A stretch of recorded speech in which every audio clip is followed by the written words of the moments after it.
Hey, it's Thomas Mulready from CoolCleveland.com, and we're here today at the Cleveland Playhouse on the stage of the 39 Steps, and we're here with Rob Johansen and Joe Foust.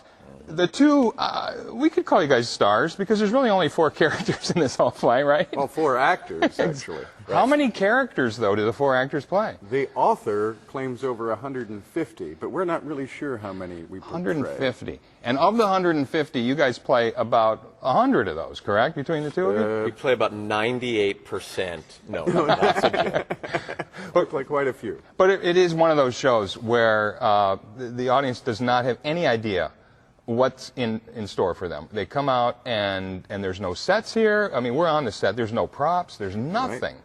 It's all in the acting. That's right. So. And part of that is true for us, too. We've done 4 performances already, and I think there are still plenty of moments where we don't have much time to say, what's next? So it just kind of comes and smacks us in the face. Yeah. And the nice thing about that is if you're open to it, it's just a lot of fun to go, oh, now I'm this guy. Boom, go.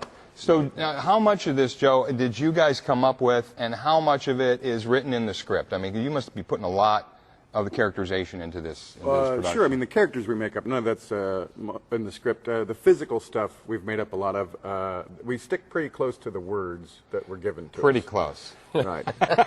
Some cuts and some leeway, but pretty close. Yeah. And you're used to this, Joe. You were in Around the World in 80 Days last year. You played, again, you were the one character did how many? 16, I think. 16 roles in one show. You're constantly on and off stage. How many did you play last year? I heard in 09, 10 season. It was somewhere close to 50. 50 between roles. all the different shows. I did several multi-character shows in one season. I mean, I just got to ask, how do you keep it straight in your head? It's one thing to learn a role, learn the lines, the characterization. How do you not get confused in the middle of Act 1?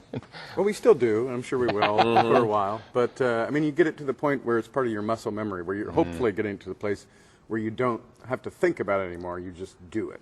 Is a lot of it the voice? Do you have to come up with that one? Because a lot of times it comes from once you get the voice down, the accent, that's your character, right? A lot of it. I had a real happy accident happen with one of my characters, the one woman that I play. Well, one of the 2 women that I play. There was a night that I had underdressed a pair of men's pants for a character coming up in the play, and I had tucked them up so the audience couldn't see them, put them above the skirt. Right. And they started to fall. And I had to lock my knees together, and all of a sudden it created a different walk for that woman, and I really liked it. So now I use that all the time. So it's little things like that you come up with. Very, I assume, collaborative kind of rehearsal. Very much, especially with such process. a small cast, and Peter was a great collaborative director, and we all throw ideas out there. You had how many months to work on this? Oh, if we only had. Yeah. What did we have, 3.5 weeks? 3.5 weeks? Right. That is crazy. And you're working with Sarah Nealis as well, and she's been in Emma, and she's been doing a lot of productions here. Fabulous actress. Absolutely. Again, created 3 distinct, amazingly wonderful and then characters. added a 4th as well for my quick change. She became one of the pilots. That's right. That's not normally part of the Sarah script. saves my life every night as one of the pilots. How does it change? How does the show change? Because we saw it last week, and we're going to come back again and see it. And you guys are saying, that show, that's a totally different show now. Yep. How does that evolve? Well, the other member of the cast is the audience, and we don't know how the thing is going to play in front of an audience until they get here. So we start to base a lot of choices on what might be dragging, what they seem to like a lot, and how we can, refocus back on the story and make sure everything we're doing is part of the story and get rid of superfluous things that we don't need anymore. You guys are very well trained in physical comedy. I think they call you clowns. I guess that's a theatrical term for what you do. How do you learn the skills? Because it's not something I wouldn't think a traditional actor is going to just be able to jump right into. Everybody goes about it differently. I am very lucky. I think actors have a tough time because if you think about musicians, ballerinas, they have bar and they practice their chords.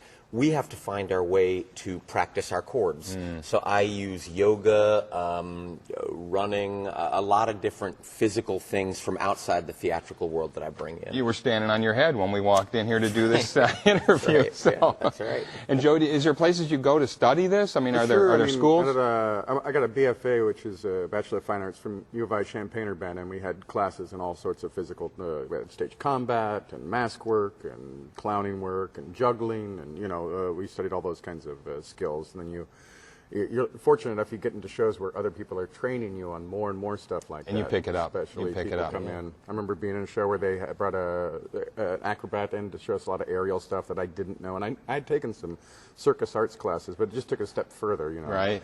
Every time you get to learn. There's a flip that we do in this show that I had never done before that Joe and Nick taught me. And at first it was like, oh my God, this is scary. I'll never now get this. And now you do it. It's more textbook. Well, Yeah. speaking of which, we'd like you to show us a little what you do. And we happen to have over here Nick Sands with us. It's true. And I'll let you guys get set up. This is a great little bit that you do with hats. In the middle of, is this in the middle of the first act? That is correct. Right? And you're on a train. I don't have to explain much because they'll know exactly what's going on here. So I just start from I just left the train, excuse me. I love it. We want to do the excuse me. We want to do the excuse me? Let's go through this. All right, here we go. So we're creating a little train station. And welcome, Nick Sands. Hello. I'd like to say hi to you. All right. Thank you all. Just supporting, yeah. All right. Good heavens. Place is stiff with police. Excuse me, Constable. Caught the West End murderer yet? We'll catch him. Don't you worry, sir.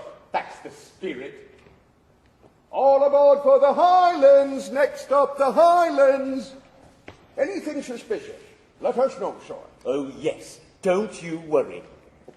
All aboard, all aboard. Final edition. Final edition.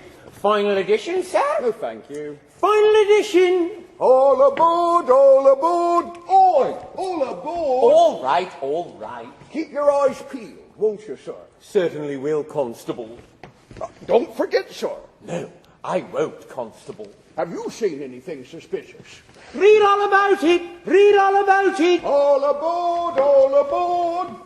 Anything suspicious, let us know, sir. Will do, Constable. All aboard, all aboard. Is this the 940 Wonder Reading? Platform 12. Thank you. All aboard, let's be Avenue. Read all about it. Read all about it. All aboard, all aboard. Read all about it. All aboard, all aboard.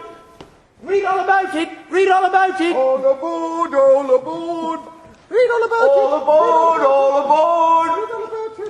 Just get on with it. Thank you very much. Oh, thank you guys so much. That was awesome. Thank you for taking the time and talking with us. Good luck with the rest of the run of the show. It's great talking with you all. Thank you. Hey, it's Thomas Mulready from CoolCleveland.com. Have a great week in cool Cleveland.